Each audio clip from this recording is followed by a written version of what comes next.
What's up, guys, and welcome back to the Tim Sports Talk, and we're doing another Monday night weekly sports update, and let's have some fun, shall we? Thank you guys already here in the chat. Kevin Davis, signature by Maddie's in the house. What's up, everybody? Of course, comments will be read in between topics, and of course super chats will be priority. If you wanted to support the channel in a super chat way, you could, and you can support the channel and ask a question, and I'll respond to whatever you have to ask. But hey, thank you guys for being here, and we're gonna have a fun show. We're gonna start the show with like around the world sports. That's what I think we're gonna start doing. So it's not necessarily just football, because that's obviously what we focus on here.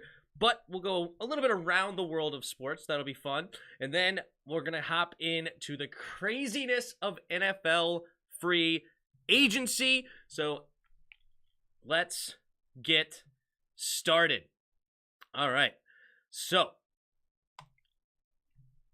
here we go. And around the world of sports. And of course, we're going to start with Lebron James. He is now the second highest scorer of all time. He passes Karl Malone on the all-time scoring list. If we look here, he was at 36,928 total points for Karl Malone. Now LeBron has 36,947.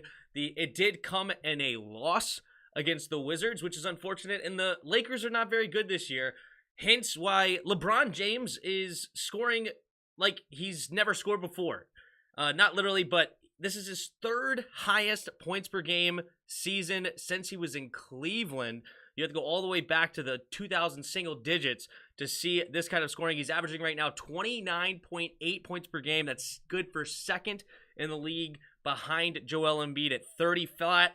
And LeBron James is totally going to retire the number one scorer of all time, which is funny for a guy that nobody really considers a great scorer of the basketball.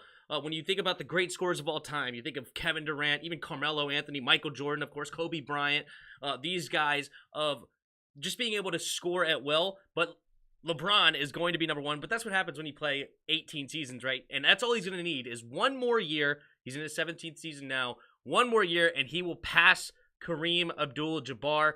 You can see here, he's only about 1,440 points away, and LeBron averages somewhere between 1,500 to 2,000, and so he'll easily pass that if he plays one more season. So congrats to LeBron. I am a LeBron hater, and I am proud to say that, so I have no beefs on that one. It stems all the way back to when he was in Cleveland, beating my Wizards and absolutely destroying us with what he called the crab dribble, aka I'm going to travel whenever I want to travel, but that's neither here nor there. But congrats to LeBron for coming second. All right. Next up in the Around of World Sports, if you guys didn't follow this was a lot of fun. This is Eddie Hall versus Thor Bjortzen, and it was the heaviest boxing match of all time, okay? It was combined weight of 294 kilograms, which comes out to be 648 pounds of muscle. Both guys over 300, I believe, if it adds up correctly, or maybe Eddie was just under 300, but these two had a beef going on. They used to be two of the world's strongest men. They competed in the world's strongest men competitions, and they had a big beef. It all stemmed back to a 2017 dispute of Eddie beat Thor in a crazy finish, a close call, and Thor felt like he got cheated, and it all stemmed from that. But it was a lot of fun to watch this fight. I'm not even a boxing fan, and so I don't know how well they did technically, but all things considered, they went 6 rounds as huge human beings, and from what everybody was saying, you need a lot of cardio to go ahead and throw punches constantly for 6 3-minute rounds, and these guys did that, taking blows to the face, and Thor ended up winning. It was a decision, 57-54. Scoring in boxing and fighting in general has to be the most bullcrap scoring system of all time. But I do agree with the decision. Thor did win the fight. Eddie Hall came in, as I said, he had a grudge with Thor, And he came in trying to knock him out with heavy right-handed blows. Just bam, bam, bam. And he landed a few, and Thor went down. He went all the way down to the mat once, and then another time he was completely off balance. He would have fallen if he didn't land on the ropes. But yeah, these two massive human beings went at it. And then, of course, Thor ended up winning. Better technique, better stamina, and won in the end. But Eddie did not go away undeterred. He survived all 6 rounds, so good for Eddie. But yeah, Eddie came in wanting to knock Thor's head off, and Thor came in just wanting to win the match. And since Thor survived the heavy blows, he wins the match. So there you go. It was a lot of fun watching this, though. If you haven't gone to watch the fight, if you like fighting, it's definitely worth the watch, I think. But yeah, huge fight. They called it the Titan Weight Championship. So not the heavyweight, the Titan Weight Championship. So yeah, a lot of fun to watch over there. Continuing on, we got the Men's Tournament Challenge Bracket. March Madness was here. It started over this past weekend on Thursday and continued on through Sunday. And there was a lot of upsets, including my Baylor Bears. I had them going all the way. My bracket is absolutely trash can garbage. I have a max total of 520. Yeah, that is horrifically bad. Really, really bad. 320 total points. I'm in the 15.4 percentile, and you got to think like 5% of the brackets are probably not even filled out. Like they just started it and they didn't even get it all the way filled out. So yeah, that's how bad my bracket is, and I'm ranked 99 out of like 100 and something brackets in ours. But we got some really competitive brackets. 99 percentile, 98 percentile, 97. So a lot of competitive brackets still in it. If you haven't gone and checked it out, see if you're still in it. And also, even if you're ranked like 19th right now, way down here, if you still see a possible score in like the 1500 range, there's still a chance you may have a chance to win this whole thing and win $100 and move on. But let's take a look here at what actually went down. And here's the games coming up. Thursday, March 24th, it starts with the West bracket, and the West bracket went chalk. So it's Gonzaga versus Arkansas, 1 versus 4 matchup, Duke versus Texas Tech. Duke looked really, really strong. Gonzaga struggled as a number 1 seed. They ended up winning the first game by 21 points, but it was a 2-point game at half against the 16th seed. So good for Georgia State. They really competed against Gonzaga, but Gonzaga does pull it off. So that's the only one that went chalk. And then here is the South region. It's Villanova versus Michigan. Michigan shouldn't have even been in the tournament, if we're being honest. They were a 16-14 record. They hadn't won back-to-back games in over a month. They lost the first round of the Big Ten Championship, and somehow they get a bid for the play-in game. Well, they won the play-in game. Then they beat Colorado State, which a lot of people had the upset there. Or actually, no, Michigan was the upset, excuse me, because they were the 11 over the 6th. Then they just beat Tennessee Volunteers, who a lot of people had a dark horse candidate to go to the Final Four, if not farther. And Michigan's still here, and they look strong doing it. They beat Tennessee. Dickinson had a great game. They're power forward. So good for Michigan. They're going to play Villanova. Houston defeated probably the worst 4 seed in the entire tournament bracket with Illinois. They just outlasted them. Illinois looked absolutely terrible in that game. But Arizona, the other 1 seed, still alive. The only 1 seed, of course, knocked out was the Baylor Bears. And they got knocked out by North Carolina over here in the East region. And the East region is up for grabs. All we got is a 3 seed Purdue, a 4 seed UCLA, an 8 seed North Carolina, and a 15 seed St. Peter's. St. Peter's becoming the 3rd team that is ranked a 15 seed to move on to the Sweet 16, and it's the 2nd in back-to-back years. And this guy, Doug Edert, off the bench, has come in and scored 20 points in the first game and 13 points last game, and he only averages 9 points a game anyway, so he's really showing up big off the bench for St. Peter's. We'll see if they can continue their magical run against Purdue. It's not looking good. Purdue's right now a 12.5-point favorite over the St. Peter's Peacocks. So tough one on that one. But UCLA and North Carolina, these two teams they have a puncher's chance to go all the freaking way. I watched the North Carolina versus Baylor game, and Baycott, RJ, and of course, Brady Manick. He gives you Larry Bird vibes. He's a tall, lanky white dude, long hair. He's got a mustache and a beard. And he just plays with swagger. He can knock it down from anywhere. So good for them. But yeah, they totally have a puncher's chance in this. And then, of course, finally, the Midwest region. You have Kansas versus Providence. Very chalk there, 1 versus 4. But then, complete opposite, Iowa State over the University of Miami. 10 versus 11 seeds, so 2 double-digit seeds going at it in the Sweet 16. The winner will face the winner of Kansas versus Providence. So a lot of fun basketball left. We'll be here live throughout next weekend, again, giving play-by-play. And as long as I'm not doing something else as far as other shows, which I'm going to go on next Friday, I'm going on the Rio Robinson channel. So we're going to have some fun over there. But yeah, so that's around the world in sports. Let's see what the chat's saying. What's up? Red Wings, LeBron building the GOAT resume. True. Maddie, LeBron James will be number one probably. Yes, he will. What up, Yuki? I had help from Darkside. That's funny. Yes, with all the reporting for sure. We do a competition for the NFL predictions. We should do a competition. You know, there's apparently a Twitter that is literally called Scheffner versus Rappaport, and they just go at it, or they just keep track of which guy is reporting more news throughout the free agency. And right now, I think the winner is Ian Rappaport right now. The last time I checked, it was like 110 to 101.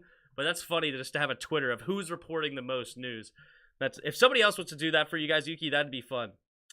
How's the wife doing in the brackets? My wife's bracket has been eliminated. She needed Auburn to go pretty far, but Auburn got upset by Miami. And she has Kansas winning, so she still has her winner, but there's too many other brackets ahead of her that also have Kansas winning.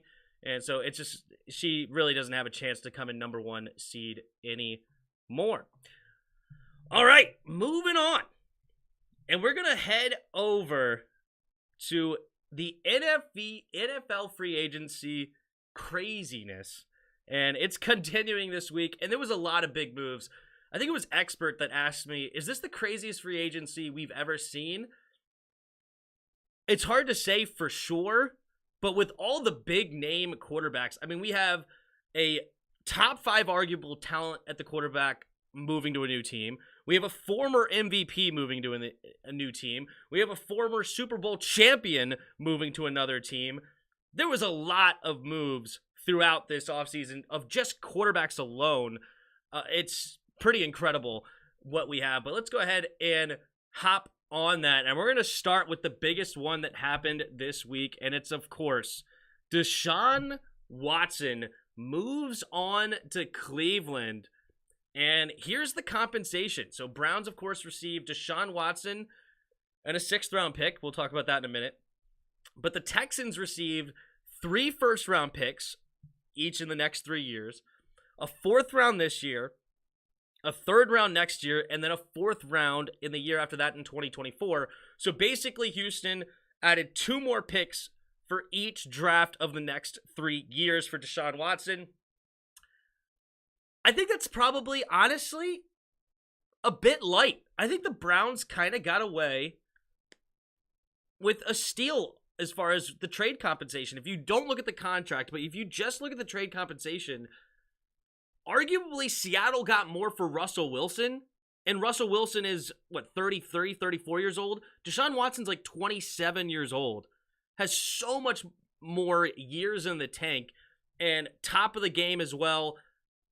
I think the Broncos ended up sending more for Wilson than Browns did for Watson. So good for the Browns there, but it's really the contract that is through the roof for Watson. Before we get to that, I just wanted to mention this thing. This is hilarious. How did they decide that the Texans were going to give the Browns a 6th round selection in 2024? Is that not just super random? It makes. How does that even decided? Oh, by the way, we're gonna get Watson, but we'll give you all these picks, but we're not actually going to make the trade unless you give us a 6th round in 2024. That's a very important pick for us, and the deal's going to end if you don't give us a 6th round pick in 2024. Like, or did the Texans just throw that in? You know what? We'll give you a 6th here too. You know, just here's the deal. Whatever. Take a 6th over in 2024. We'll survive without it, I guess. But I just thought that was a funny addition to this trade, kind of out of place for no reason. Who in the world wants a 6th round pick? Trade was updated, Tim. Which trade was updated? This one is from today, March 21st, 2022, 5:30 p.m. So this is the most up to date, because I thought there was a 5th round in there. I thought it was only 1 4th round. So yeah, this is the updated one, I believe. Tim, the Texans would want more than Deron Payne and Taylor Heineke. That's funny. What up, DRG? But, all right, keeping going on this. The real thing with the Cleveland Browns is the contract for Deshaun Watson. And it does not start year 1. So this is why I am under the opinion that the Browns, even though they traded for a top 5 quarterback in the league today, are in a 1-year window to win the championship. They are selling out all in 2022 to the 2023 season to go and win a Super Bowl. And if it doesn't happen this year, it's going to get tough. But let's just look at their cap space in this situation this year. They still, even after the trade, have $26 million in cap space, and they're looking to move on from Baker Mayfield. Where will Baker Mayfield go? It's up in the air. They could cut him. They don't save anything, but it is what it is. They could just let him go, or they could keep him as a backup. I guess it doesn't really hurt either direction, but Baker wants out of Cleveland, so he probably wouldn't even show up for that. But a team's going to have to make a move for him, and I think there's really only potentially 2 teams now, since Indy traded for Matt Ryan, which we'll get into in a bit. And it looks like it's probably Seattle and maybe Carolina are really the only options now. I don't know of another team that's really that interested in him. I don't know if like the Giants would want to move on from Daniel Jones already. Probably not. Even though they didn't pick up the 5th-year option, but they have a top 5 pick, so they may go that direction. Really, if you really think about it, where in the world else do they not have a quarterback that's ready to go now? So Baker Mayfield's options are really limited at this point. So I would imagine Baker Mayfield going to either Carolina or the Seahawks. But also, Carolina is number 6 pick, and Seahawks have the number 9 pick. And so are you really going either direction there? Atlanta probably wants to go also a first-round QB now. So are they really going to make the move now that they traded for Matt Ryan? I don't think so. So Baker Mayfield's options are really limited, and it might end up being that the Cleveland Browns cut Baker Mayfield, which would be insane. But why keep him at this point when he's not going to want to be there, and he's probably going to be a locker room problem? So I don't see Baker Mayfield staying, but I also don't know where he's going to end up. All right. So point is, if they are able to trade Baker Mayfield, that's massive for the cap space, because if they can save any of this nearly $19 million, they'll have over 30, maybe even over $40 million in cap space still, and there's pieces that they could add out there. They could get a Julio Jones maybe. I would really like them to reconnect Deshaun Watson and Will Fuller together. I think that would be an awesome pairing with Amari Cooper, who they already added in free agency.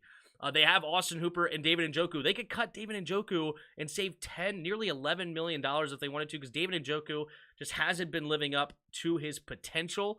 So that's another $10 million they can save. And they could really go ham, maybe even try to go get a Bobby Wagner if they're really trying to sell out, and Bobby Wagner believes that they can win a championship if he wants another one under his belt. Tyrann Mathieu could potentially come here, even though they don't really need the safeties because they have John Johnson and they have Dilpit. So they don't really need safeties, so maybe not. But point is, though, they still have money that they can throw at free agency and have a real shot at winning this year if they want to be like the Tampa Bay Buccaneers that went and got Tom Brady, then Rob Gronkowski came on cheap. Who else came on cheap? Antonio Brown came on the cheap. Leonard Fournette came on the cheap. If they can start adding weapons like that and continue to build this already pretty stacked roster, to be honest, with Myles Garrett on defense, Jeremiah Owusu-Koramoah, their rookie last year, he really stepped up big time for them. Greg Newsome, also a really nice corner for them. So they have a lot of young talent combined with a lot of older talent now and experience. This team is built to win now, and they have to be one of the odds-on favorites to win it, especially if they continue just to add a few more pieces onto this team. But the reason I say this is a one-year Super Bowl window for the Cleveland Browns. 1 year, that's it. We look here at 2023. They only have $8 million in cap space for the next year. And Deshaun Watson turns into a $55 million cap hit. $55 million. On top of that, Myles Garrett is a $29 million. That's two players alone eating up, nearly $83 million or almost $85 million in cap space. That's insane. And then if you add one more player, Amari Cooper, with three players, you have over $100 million tied up in cap space. Now, the cap space is expected to go up a bit. Right now, it's at $208 million. It's probably going to maybe reach around $220, but that's still half of your cap space going into three players. And then on top of that, you have Nick Chubb making nearly $15 million. That's a running back. Bitonio making 14. Another guy, the safety John Johnson making 13. And there's not a whole lot of cap savings in those guys. Like, you can't cut Watson, of course, because you'd lose $164 million. You can't cut Myles Garrett. You'd lose another $16 million. You can't cut Bitonio. You'd lose another $8 million. Like, Nick Chubb, you could save $4 million, but that ain't a lot. Amari Cooper, you're not going to cut. You just traded for him, but you could save $8.5 million if need be. So there's not even a lot to do. And then on top of that, you only have 27 guys on the roster. You have $8 million in cap space and only 27 guys on the roster, dude. You can't even fill the roster right now. And I don't know how the restructurings are going to happen and the reworkings of all these contracts, but you got big money and a very few amount of players. And if this team just takes a couple of hits at big moments, like a couple of huge injuries in the wrong times, after this season, it's going to be a big uphill battle. So they're selling out. They have a great chance of winning the entire thing this year. But all of this, 3 first-round picks, 2 fourths, and a third, basically come down to, can we win in 2022? And if you do win in 2022, the only hope you have in the future is more players coming to Cleveland on cheap deals, super cheap contracts, and you try to figure it out from there. But this is big-time cap hell for the Cleveland Browns in 2023. We'll see how they navigate it. What up, Damian Jackal? Cap going up? Yep, it is. It will be. Mike Corner, what's up, Mike Corner? The one thing that Cleveland fans, they are guaranteed to be more delusional than Cowboy fans. That's a good one. The trade was updated. Tim, the Texans would want more than Daron Payne and Taylor Heineke. That is hilarious. Yeah, that's true. Damian Jackal, trade Baker for 5 6-round draft picks. If you could, that would be worth it for the Cleveland Browns, but I don't think that's happening. DRG, working out while drinking Mountain Dew doesn't really make sense, but whatever. You're adding calories to build onto your muscle that you're working out. You're trying to get bigger, right? You're not trying to lose weight, DRG. You're trying to get bigger. You're trying to get massive. People said the Browns would be Super Bowl team in 2019. That didn't end well. Yeah, but Deshaun Watson's a whole lot better than Baker Mayfield, if we're being honest. Are you not? Are we not, Yuki? That's a massive upgrade at the quarterback position for Deshaun Watson. So I'll leave this over here. But yeah, it's an interesting move. We'll see if it actually works out. Of course, it's completely up in the air for the Browns, but they're basically all in this season, and good luck to them. All right, On to the next big trade. Matt Ryan. Matt Ryan moves on from Atlanta. Atlanta was also in the Deshaun Watson sweepstakes. Oh, I forgot to mention with the Cleveland thing, but I could mention it now. Deshaun Watson was going to go to either the Saints or the Falcons. Those are the two teams really bidding for him and really trying to ham it up. And it wasn't until the Browns came swooping in with that contract we mentioned, because the big thing is if Deshaun Watson does get suspended at all for the 2022 season, they made his base salary only $1 million. So it's fully guaranteed contract anyway. But on top of that, he's a $10 million cap hit, but only a base $1 million. If he misses games, then that's all the money he's going to miss, which is really what's the selling point for the Browns to swoop in and try to take it from him, basically. And they did. So, but after Deshaun Watson went to the Browns, nobody really saw Matt Ryan continuing to actually be moved, right? Like, they thought, oh, okay, they didn't get him, so they're going to have another season with Matt Ryan. Let's see what they can do with him. And, of course, it's probably not going to be great, but what else are you going to do?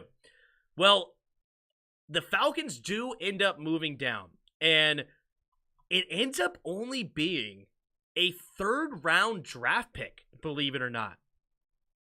That's all the Colts had to give up. And they not only did they give up only a third-round draft pick, they gave up their third-round draft pick and not the draft pick that Washington gave up. You can see here, they gave up the 82nd overall pick, and that means they get to keep the 73rd pick that they acquired from the Carson Wentz trade. So, did the Colts win this trade? I would have to say yes. It's very arguable, and that most people would say, and I probably would too, is they upgraded at quarterback. They went from Carson Wentz to Matt Ryan. And they not only did they upgrade, they probably added a second-round pick to boot in 2023, in the 2023 draft. So they added a pick and upgraded a quarterback, and their cap hit is not as high. You can see here in 2023, the cap hit for Matt Ryan will be about $24 million, $23.75 million, and Carson Wentz was scheduled to be a $28 million contract. So you saved $5 million against the cap. You upgraded at quarterback. You added a pick. The front office for the Indianapolis Colts has been phenomenal for a while. And if we go back here to the over the cap and just take a look here at the Colts were an 11-5 team 2 years ago. They finished, I believe, 9-8 this year when they lost to the Jaguars, but still 2 seasons over 500. They still have $16 million in cap space. And then in 2023, they have $65 million in cap space. They have a fantastic roster. They have DeForest Buckner. They have Quentin Nelson at guard. Of course, they still have Jonathan Taylor. They added Matt Ryan, Ryan Kelly at center. They have a really Darius Leonard at linebacker, of course. They have a good, solid roster. And then they have a ton of cap space to boot. We'll see what they end up doing. They don't have a first-round pick this year, so they can't go for one of the top quarterbacks at all. And so maybe they try to go for a quarterback next year. But Matt Ryan still has a few more years in the tank. I believe he's 37 years old. And good for the Colts. Overall, this was a good move for the Colts. And if we look at the Falcons are now in complete rebuild mode. Just complete rebuild mode. They knew that they didn't have a real shot with Calvin Ridley being suspended for a season because of the gambling problems. So with that, you know that Matt Ryan is not going to take you to the Super Bowl without his number one target. They don't have Julio anymore, of course. Who in the world is he going to throw to? Zacchaeus, whatever his name is? No, he's not going to win a Super Bowl with that. So Atlanta Falcons have now offloaded the contract. Now they do have to eat up $40 million of dead cap space. But believe it or not, that was nearly a $9 million cap savings for them because Matt Ryan was scheduled to get paid over $48 million this year. So they took a $40 million dead cap and saved $10 million. They are definitely in the sweepstakes to get one of these quarterbacks. They also signed Marcus Mariota to a 2-year, $18.7 million contract. And will he start? Will Marcus Mariota actually start again in the NFL Willie, it's interesting. He was the number 2 overall pick in 2015 for Tennessee. He was, of course, on the Raiders last year, backing up Derek Carr for the past 2 seasons. Marcus Mariota, he has talent. Just hasn't quite panned out in the NFL. He's got some good movement, good mobility. He's got a decent arm. He's 6'4" frame. He could do it all. It's just, I don't really see it. Okay, and he may end up starting if the Falcons go ahead and draft. Who would they draft? They would draft maybe Malik Willis or maybe Kenny Pickett. Kenny Pickett in a dome would actually be pretty decent. I think if Kenny Pickett goes to a non-dome team, that's where it's going to get a little scary with the small hands. But if he plays in a dome, he could be fine at the next level. So maybe that's the direction they go. Desmond Ridder could be a good addition for them. Like, there's a couple of decent quarterbacks still available around where they're going to pick. But, hey, the Falcons are in rebuild mode, and we'll see which direction they end up going. Maybe they wait another year, but you got to get your quarterback sooner rather than later, especially on a rookie deal, because you're not going to win the first year he plays. You're going to win the second, third, or fourth year. That's after they get some experience. Like, look at Joe Burrow. Joe Burrow did not even make the playoffs year 1, and now all of a sudden he's in the Super Bowl. Not saying any of these quarterbacks are Joe Burrow, but you got to get somebody on the team.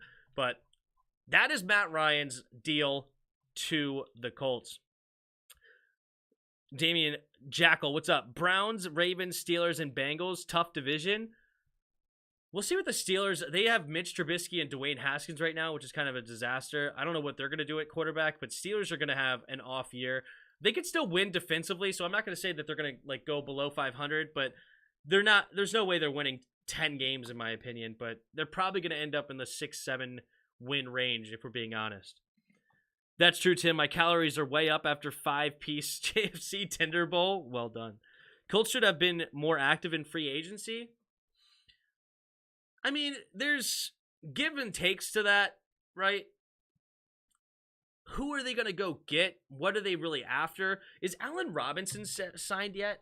That would be a really interesting grab for the Colts. Is Allen Robinson still available? I would love that addition for them. Nope. He went to the Rams. So never mind. Allen Robinson goes on to the Rams. That'll be fun. Rams with Allen Robinson and Cooper Kupp. I love that duo. That is a phenomenal duo, actually. Wow. That could be arguably the best duo in the league. Good for them. Good for the Rams.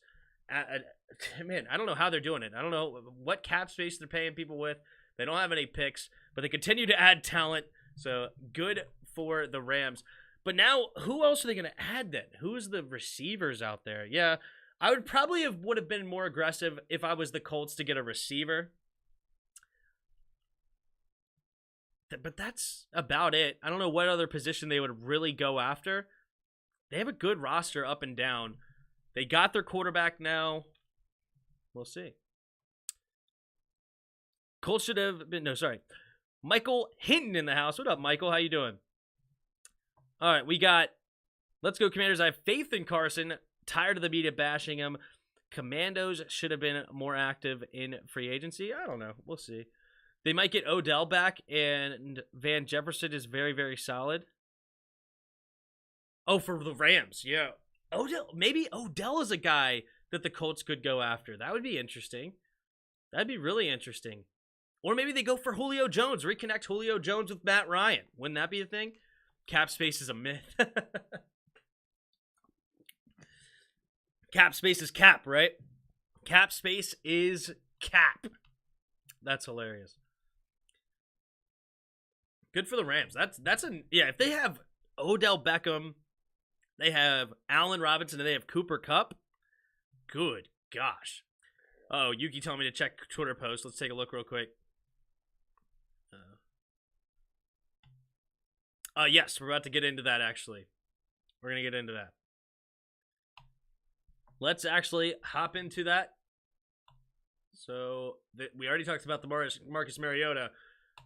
On to the New Orleans Saints. The New Orleans Saints were the other team in the Deshaun Watson sweepstakes. They did not end up following through, obviously. We already talked about that. But the Saints do go back to Jameis Winston. It's funny, Marcus Mariota was the number 2 pick in 2015. Jameis Winston being the number 1 pick that year in 2015.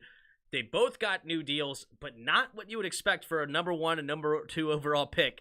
And his deal is going to be worth $28 million. It's going to be 2 years, $21 million of it guaranteed. And honestly, I really like this signing for the Saints. You got a quarterback now for the next 2 years that, again, has a lot of physical talent and physical abilities. The guy has a super strong arm. The guy's got a good frame. And in the Bruce Arians style offense he had in Tampa Bay, Bruce Arians breeds more interceptions. Tom Brady in the last 2 seasons has thrown more interceptions than he had for a long, long time. I think you had to go back like 10 years before he was hitting those interception totals. Tom Brady in New England was protecting the football at all times. But in the Bruce Arians offense, with Mike Evans, Chris Godwin, Rob Gronkowski now, he wants you to throw it up and give his receivers opportunities. And the receivers usually prove Tom right, but there's times that those end up being more interceptions. So, yes, Jameis Winston threw too many interceptions, and he's, of course, not Tom Brady, but he did throw more interceptions in Tampa Bay because of the offense around him. And then, of course, he's probably going to throw 12 to 14 interceptions anyway, his darn self. But 30 interceptions is a lot, and I don't think we'll ever see that again out of Jameis. Without Sean Payton as the offensive guru anymore in New Orleans, it's going to be interesting to see if they could continue that ordeal of making quarterbacks better than they actually are. Drew Brees is obviously a Hall of Famer, but there's arguments that he shouldn't have been as good as he was. I think Sean Payton definitely helped maximize Drew Brees' potential. Then you look at also guys like Teddy Bridgewater when he was in New Orleans. They went, 7-2 with Teddy Bridgewater as the starter? It was awesome. Last year, before Jameis Winston got hurt, he had 14 touchdowns to 5 interceptions, which is a whole lot better ratio. At one point, I think he had 9 touchdowns to 2 interceptions. He had a great, great year before. I mean, considering where he came from before, and who in the world was he throwing to? He had no Michael Thomas. They weren't using Alvin Kamara nearly as much as they used to. So he was throwing it to guys, I don't even remember their names off the top of my head. Traquan Smith, Dwayne Harris, or something. He was throwing it to a bunch of no-name wide receivers, and he was performing well, and the Saints were doing not too bad either. So Jameis Winston going back to the Saints, I think, is a really good move. The Saints don't have a super high pick. I think they're at pick 15, so it'd be hard to get one of the top quarterbacks in this year's draft. So good to great move, honestly. Probably a little bit too much guaranteed money for it, but at the same time, the cap space is super low, or the cap hit is super low over 2 years. So if he does end up finally panning out in 2022, you'll have a quarterback under contract in 2023 that you could extend at that point and maybe try to spread money around to make him not such a huge cap hit. They need to add receivers desperately if they're the New Orleans Saints. They don't have cap space to do it, so they're probably going to be looking at receiver in the first and second round. We'll see. They might go back-to-back. Seriously, the receiving core. I mean, they still do have Michael Thomas, technically. Right? Michael Thomas is still in the Saints. I don't think he ever got moved. So they still have Michael Thomas, so maybe they'll just go one receiver in the first 2 rounds. But they're definitely going to go to the receiver at some point early, either first or second. That would be my prediction. But yeah, Jameis Winston to the Saints. What's up, everybody? In light of Matt Ryan trade today, I think it's official that Washington got hosed in the trade for Carson Wentz. I disagree, and here's why. And it's totally reasonable to think that, right? Because as I said, right now today, I would agree Matt Ryan is a better quarterback than Carson Wentz. But the reason that Carson Wentz demands more trade value than Matt Ryan is Matt Ryan's 37 years old. Carson Wentz is 29 years old. Also, a lot of people hate the cap hit for the contract. This contract is massive.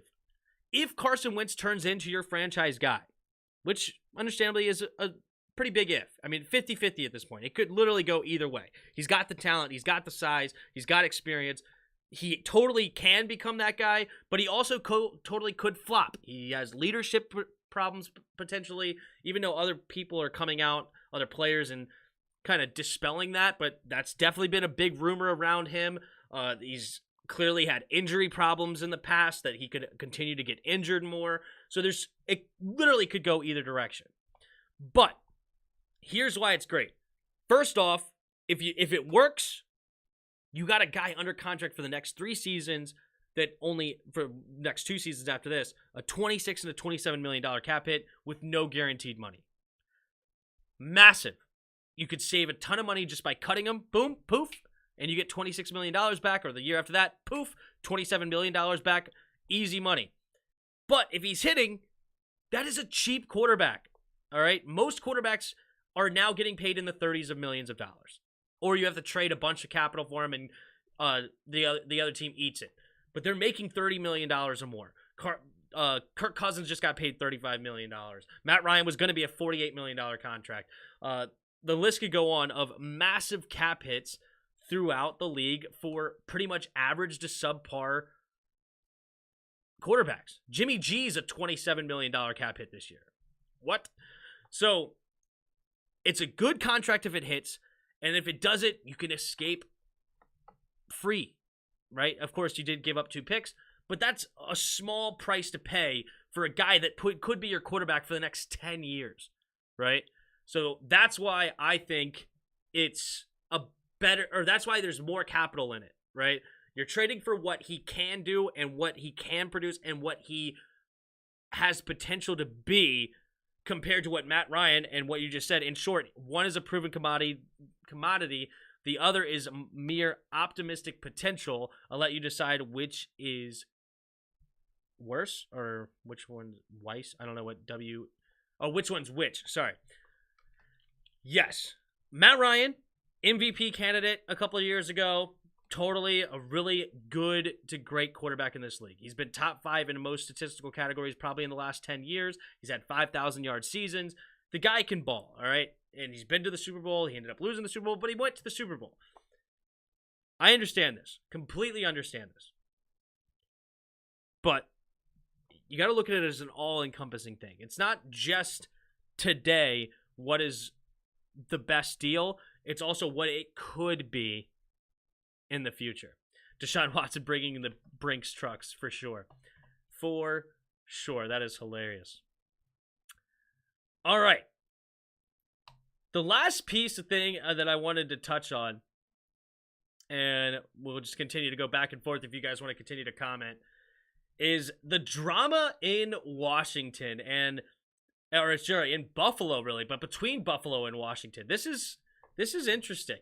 Really interesting. And that is manager Brandon Beane speaks to the media and basically has some harsh words of Washington over the J.D. McKissic situation. Now, if you don't know what the J.D. McKissic situation is, Washington had J.D. McKissic the last 2 seasons. Washington wanted to give J.D. McKissic an opportunity to hit the open market, see what he can demand, and then they wanted an opportunity to match it. Well, it came out that J.D. McKissic agreed to a 2-year, $7 million contract with the Buffalo Bills, and a lot of Skins fans were really upset that we lost one of our better offensive weapons, and it hurt a lot of teams' fans. And I wanted him back too. I wasn't distraught to see him go, but I wanted him back. But this is interesting. So when he agreed to the deal, it was 24 hours later that J.D. McKissic changed his mind and ended up coming back to Washington for the same contract. And when Brandon Beane, again the GM for the Buffalo Bills, was asked about this, this is what he had to say. Sal, that was tough. We had, obviously he was a guy we targeted, and in this business in general, when you have an agreement, it's good, but until there's ink on the paper, and his agent did a great job. Doug Hendrickson and C.J. LeBoy did a great job. There were some things that went down with the other organization, which is painful, but they chose to do what they did, and I couldn't stop it. You say they did a great job. Let me ask you, is that in the future, just in general, can it hurt agent relationships, and would it in a situation like that? Yeah. So he was asked, could it hurt relationships between you and the other club? I had it before where the agent has agreed with you on something, and then someone else calls and says, hey, what if I add $1 million? Or what if I do this? Or what if I guarantee this? And the agent, once you have an agreement, the agent's supposed to say it's over. And this agent did that. And this agent told the other club it's over. But the other club didn't back off. If you read my, yeah. All right. So that's what he had to say. Good old Brandon Beane. And it's interesting, right? Did Washington do anything wrong? Technically, they didn't break any rules, okay? The contract was not actually signed. It was in the tampering period that it was agreed to, and they were able to then fight hard to get J.D. McKissic to come back.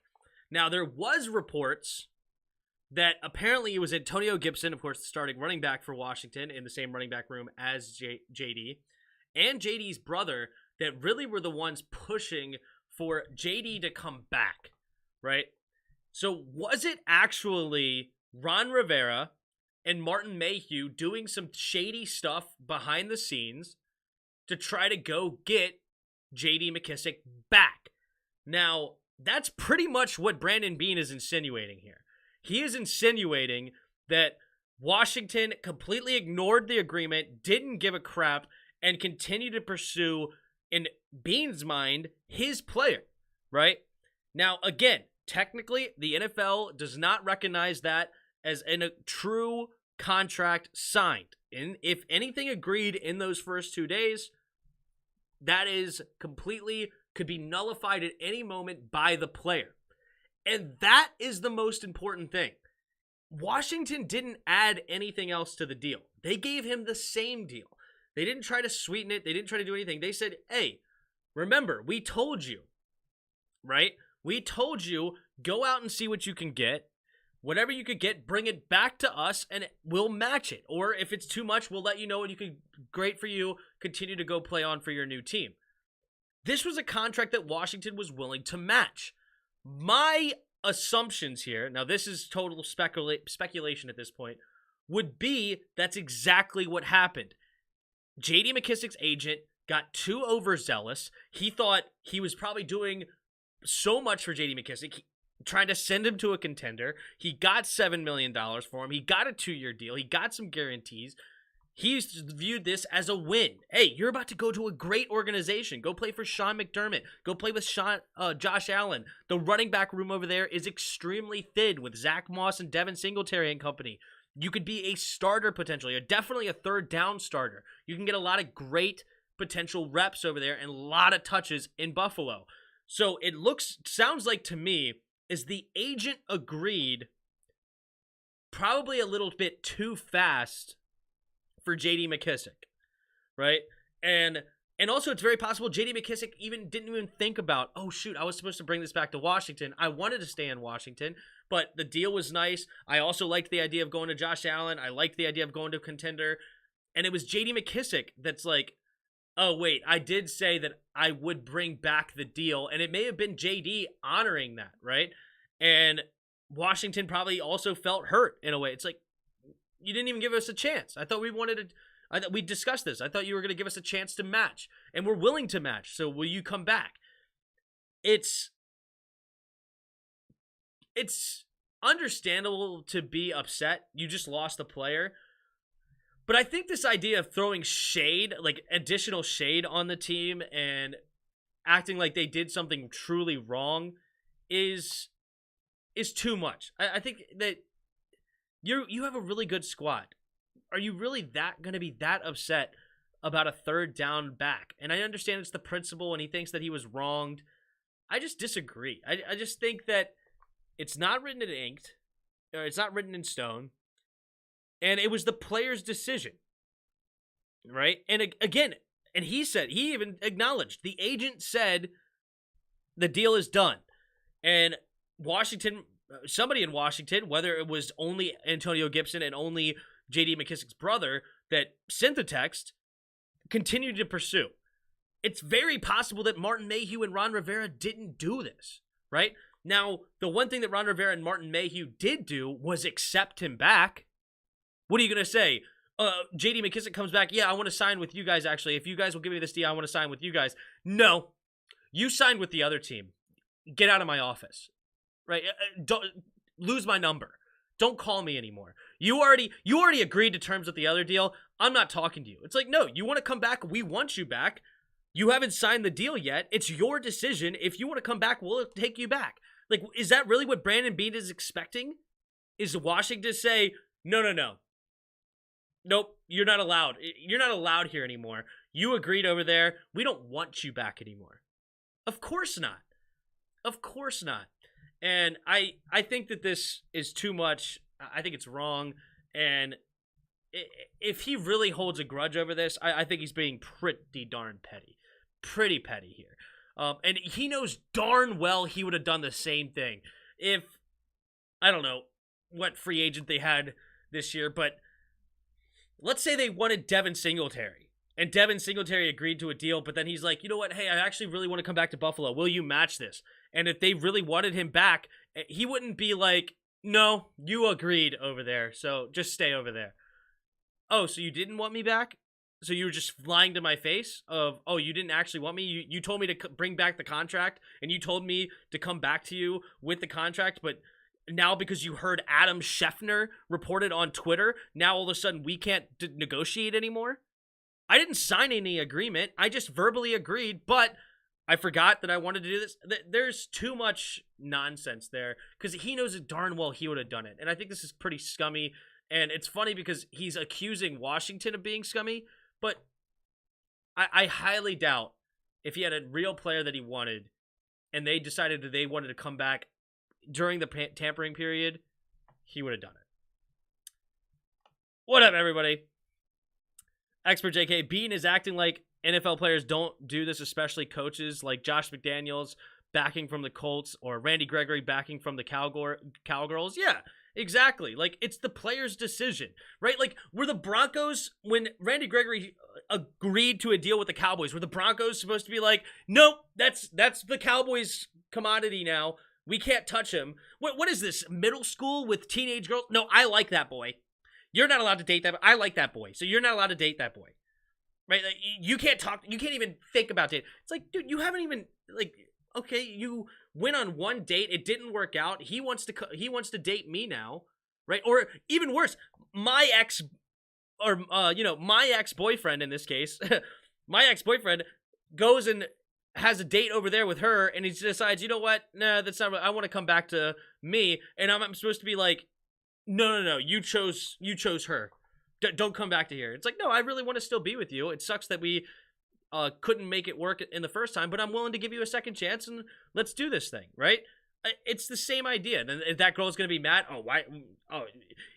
she should have said no because I went on a date with him and he's mine now. It's ridiculous. It's ridiculous.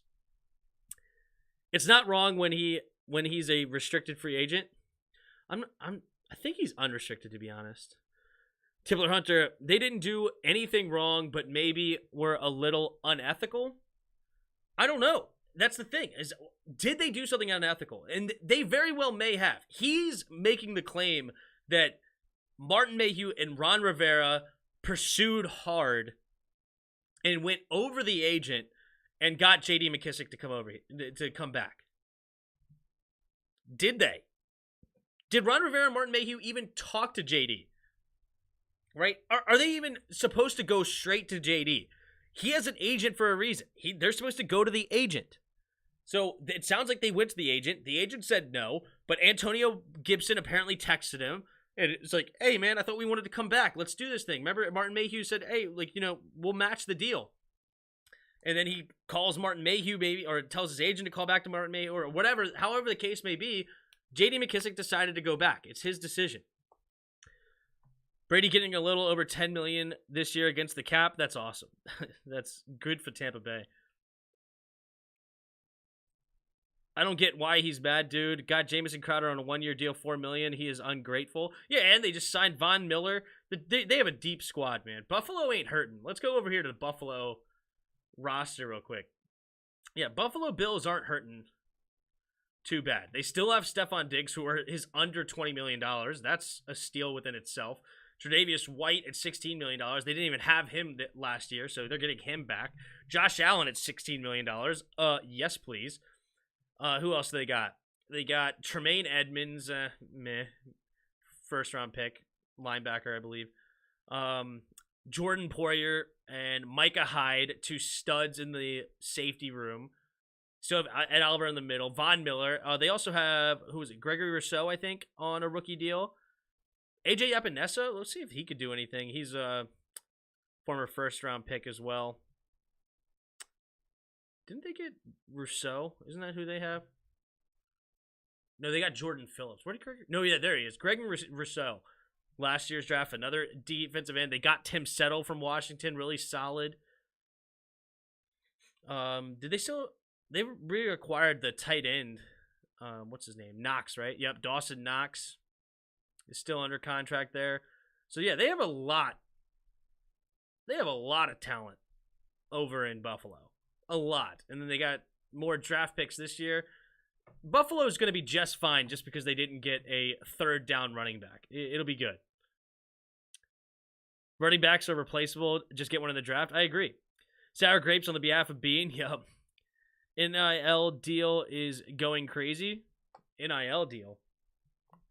I don't know. Same as Watson. Yeah, Watson. Well, I don't know if Watson committed to anywhere. But yeah, he definitely changed his mind of where he wanted to go for sure. Maybe Joe Gibbs would have made him the bus to Buffalo. Made him take the bus to Buffalo. But that's pure speculation. Oh, you think Joe Gibbs would have said, get out of my office? 16 mil seems like a lot of dead cap money. Is that what they have, is 16 mil? Oh yeah, 16.6 mil in dead cap. Might be a little high, but I doubt that it's like, I wonder what the average is. If you go by cap space, do you see dead money? Seahawks has 44, 51 for the Texans, 36 for the Eagles, 17 for the Cowboys. Yeah, 16 seems like middle of the road. There's other teams that have a lot less. There's other teams that have a lot more. So 16 million doesn't seem overly crazy right now. But Watson never committed to anyone. Yeah, I agree. I don't think Watson actually committed to going anywhere. So, but anyway, well, that's a show, everybody. That's what I got for now. And if you have anything else that you guys want to talk about, we could do that. I'll just hang out with you guys for a little bit. But yeah, that's what I had written down. That's what I wanted to talk about. So now I'm hanging out with you guys. Oh yes, that's right. Of course, I forgot to we got to continue to look through the Twitter. That's what this whole segment was started because of Yuki and now Darkside, who is what's his name? Darkside. Is he posted recently? There's Yuki. Rap Sheet. So it's Adam Schefter versus Rap Sheet of who's putting more in the Twitter posts. But this segment was started because Yuki decided to make this, he calls it my newspaper, and I really appreciate it. It's a lot of fun. So here we go.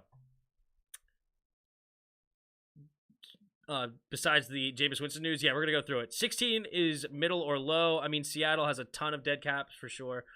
Heard the Browns are interested in trading for Danielle Hunter, the defensive end from Minnesota. Ooh, that'd be interesting. If you had to bet, where would you think Baker goes? If I had to bet, I would bet on Seattle. I think Seattle because Drew Lock would actually be a pretty good backup to Baker Mayfield. They're very similar players in a lot of ways. Gunslingers, strong arms, a little bit dangerous with the football, but they have the talent. So I would probably go with Seattle. I think that'd be a good deal. But all right, yep, here we go. Robinson to the Rams. He actually looks better in a uniform than the Bears and Jags uniform. Yeah, the uniforms are better than the Bears and Jacksonville. That's just a fact. The Rams have some decently clean unis. What is the deal? How much did Allen Robinson get?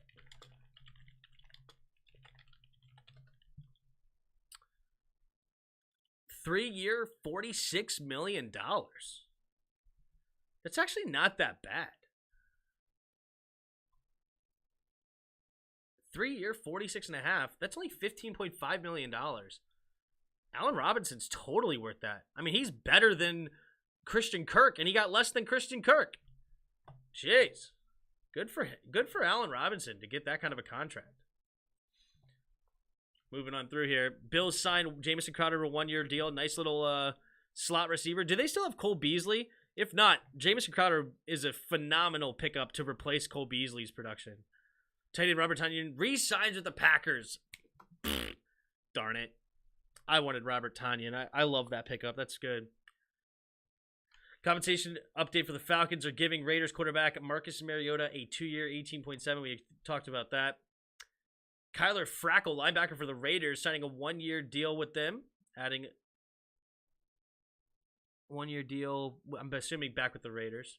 Cowboys re-signing starting safety Javon Curse to a 2-year, $10 million deal with $11 million max.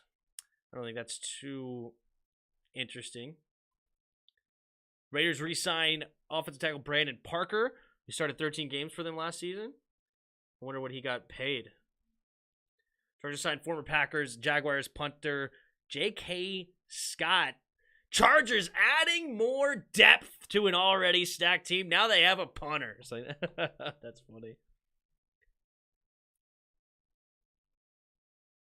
Do you think Washington is doing enough in free agency? I feel like we've let a lot of good players go by the wayside, especially wide receivers. Are we poised to make another big splash? I think the big splash they want to make truly is at the linebacker spot. If they can add a guy like Bobby Wagner somehow, that would be massive for this team.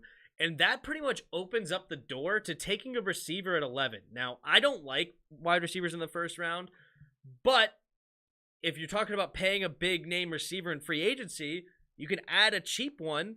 Yes, it costs a first round pick, but a rookie contract in the draft, and there's a lot of interesting receivers. Olave seems to be a very sure-handed receiver. Traylon Burks looks interesting. Not the biggest fan, but he looks interesting. Drake London, a 6'5" monster of a human being.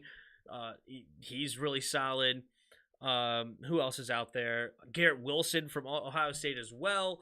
There's a lot of interesting receivers in that range that Washington potentially could go for. Personally, I want George Pickens in the second.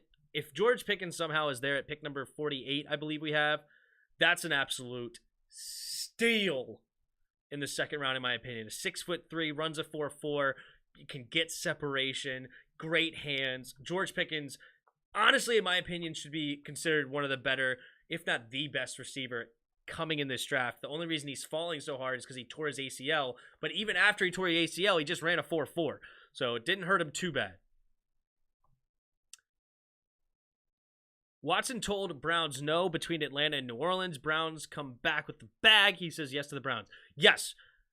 He said no, and then he came back and said yes. True, but he didn't tell another team yes and then go back on it. That's what we're saying. It's a little bit different than the JD deal. Tim, check out Darian Kennard in the draft. He is a tackle dude. Is solid for a low second rounder. He's a tackle. Is he the one for Kentucky? I know you had a really high, if it's the one I'm thinking about for Kentucky, yeah, he had a really high PFF grade. Yeah, that'd be we don't really need a tackle right now. We just signed Charles Leno to a deal, and then we just drafted Sam Cosby in the second round. But, yeah, Darian Kennard or whatever. Yeah, he's definitely could be a great addition in the low second, early third round for anybody looking to get a tackle. I like that. Cole was released. Cole Beasley. Yeah. That makes sense. Cole's a free agent. Gotcha. Damian Jackal, but he knew the committed. Yep. BJ Hill re-signed for 3 years. Nice. For Cincy, right? Bengals release Trey Waynes, veteran cornerback, played in 9 games in 2 seasons. Ooh, a lot of injury, huh? Eagles reached agreement on a 1-year deal with former Colts wide receiver Zach Pascal. Reunites with Nick Sirianni. Makes sense. Nick Sirianni liked him. He's the one probably that wanted to draft him in there in Indianapolis. Al Michaels has officially agreed to terms to do play-by-play for Thursday Night Football on Amazon. Interesting. Michaels will partner with Kirk Herbstreit. Cool. Al Michaels does a really good job. He's top-notch at play-by-play for TV. Zadarius Smith is visiting the Vikings today, per league source, while drawing interest from the Cowboys and the Chiefs. Yeah, Zadarius Smith, more of a defensive end outside linebacker. Washington doesn't really need that, but wanting to go to the Vikings, that's interesting. I don't know if that's where I would have wanted to end up, to be honest. At least they play in a dome, though. He doesn't play in super cold weather.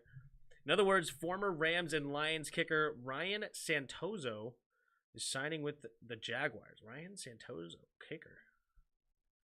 Okay. The Saints are now re-signing Jameis Winston to a 2-year, $28 million deal that includes 21. Yeah, we talked about that. Matt Ryan never asked the Falcons for a new contract, which is interesting. That was not a part of the equation, per sources.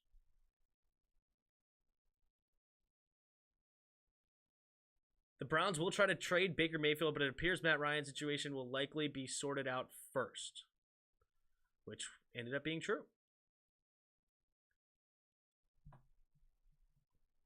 Vaccine man. I would rather have Drake London or Garrett Wilson over George Pickens. I would love that guy. But Drake London definitely looks like a very interesting receiver. Haven't looked much into Garrett Wilson, but I've heard good things. Thought on Bengals signing Collins. Is that where Landon Collins ended up going?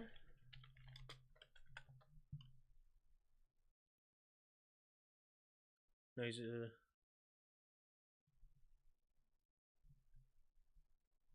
which Collins?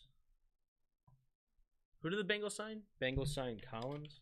Oh, it was Lael Collins. Sorry, the tackle for the Cowboys. I love it. They need as much help as they can get at the offensive line. They need to protect Joe Burrow. I think it's a great signing. And what was the deal, though? Let's see. Maybe I shouldn't say it was a great signing until I don't know what the deal actually entails. Lael Collins contract. Contract deals with Bengals emerge. A three-year deal, $30 million? So $10 million tackle? Will he continue to play right tackle? Yeah, because they have a left tackle, right?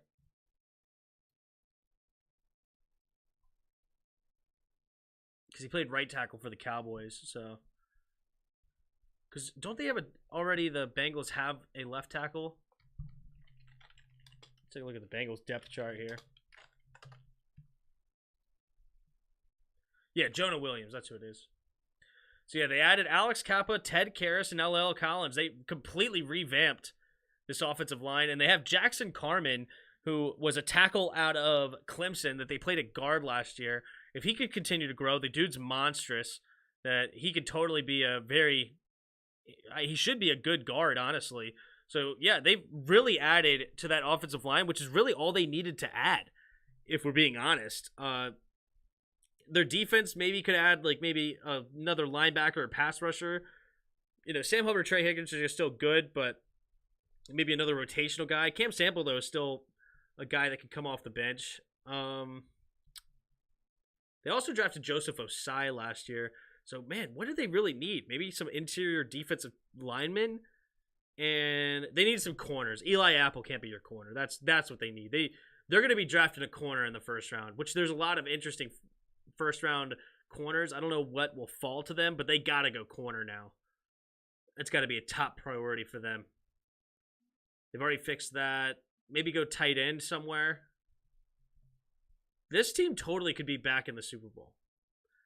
Go running back late to back up Joe Mixon, somebody better than Samaje Perine. But Chris Evans was a rookie for them last year. He played okay. Yeah, I really like the Bengals team.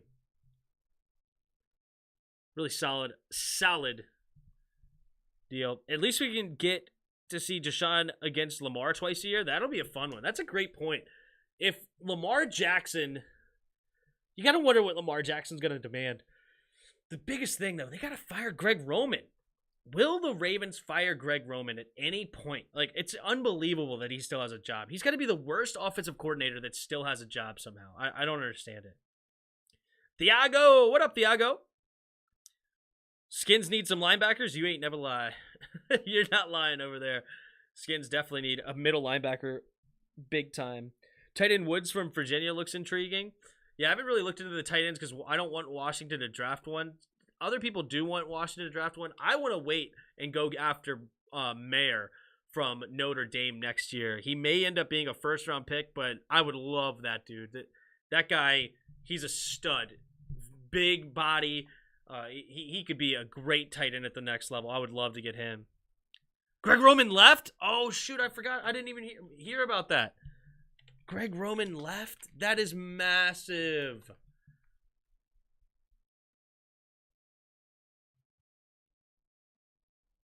Catches strays because of Greg Roman. Right now drawing up plays to have Pat Ricard play the X receiver. Wait a minute. Did he leave?